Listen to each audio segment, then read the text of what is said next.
I want to go to New Jersey because we also have video of former President Trump, who flew into Newark earlier today. Then his motorcade picked him up there and took him to Bedminster. And joining us now on the phone is our investigative reporter John Santucci, who's been following along. And John, we're getting more response now from Trump's family and the Trump campaign, and a video that they're sending out.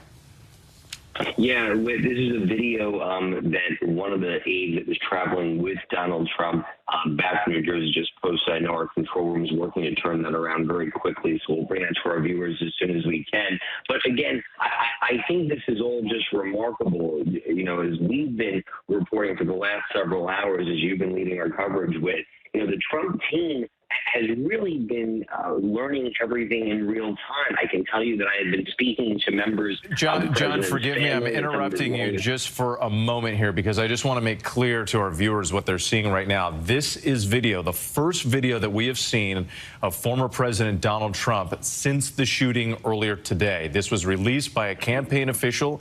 This is him stepping off of the plane that he flew into Newark, New Jersey. Remember, Trump was swept off the stage by the Secret Service. He waves to the camera there. He was taken to the emergency vehicles, taken off to a hospital for treatment, and was told that he suffered a graze wound to his right ear. And these are the very first images that we're seeing of the former president walking down the steps off that plane since the shooting, the assassination attempt. John, sorry again to interrupt. I just wanted to point out what the viewers were seeing. But again, you have been in touch with the Trump family throughout the course of the day. Yeah, and with that image, I can tell you something that, you know, at the end of the day, look, Donald Trump, we all know, right, is larger than life, if you will. But for his children, he is dad. And, you know, I can tell you that none of the children were with him today in Pennsylvania. They were all scrambling to reach their father, to get an update. They were actively in touch with Secret Service.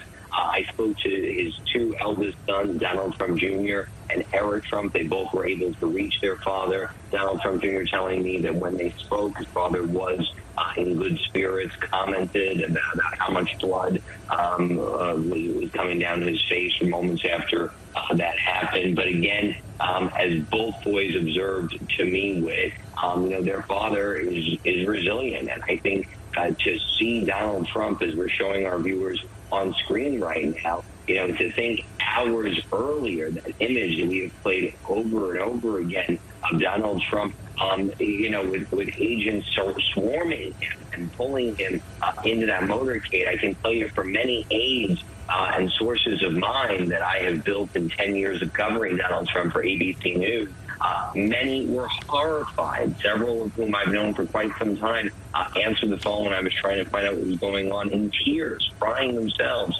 because of how special a relationship they have with Donald Trump.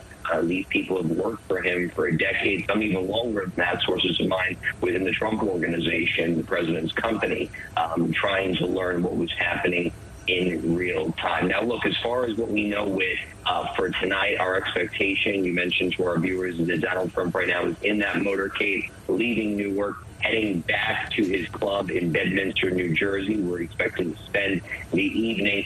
Tomorrow is supposed to be, or was supposed to be, I think that's a more appropriate word, a quiet day ahead of the Republican National Convention. But you got to imagine with Donald Trump, he is going to want to get out there and say something to his supporters, given these images of him walking off his plane for the first time anybody's seen him since he was escorted very quickly out of that rally in Pennsylvania.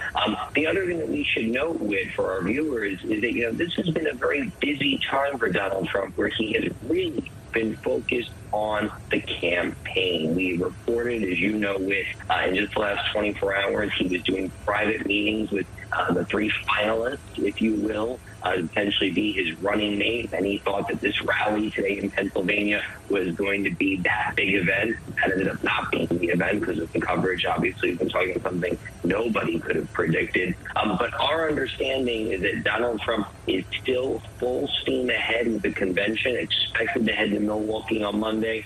And we still believe that is then and there we'll find out who his running mate is. It is, though, I have to tell you, just as an observer, someone who's covered him for this time, I'm surprised that, the fact that they are moving so aggressively ahead with the campaign, but then again, not. We know that Donald Trump has had so many twists and turns over the last year, and so often they collide with the campaign, and Donald Trump finds a way, if you will, to make it all work. And I think that's exactly what's going to happen now. Absolutely, John, and you're seeing this remarkable split screen right here. John, thank you again. On the left side of your screen, that is that image that we discussed, the first images that we've seen of the former president after the shooting, stepping off the plane and then heading to Bedminster, New Jersey. On the right, those were the earlier images of the motorcade after he flew into Newark, then escorting him to Bedminster.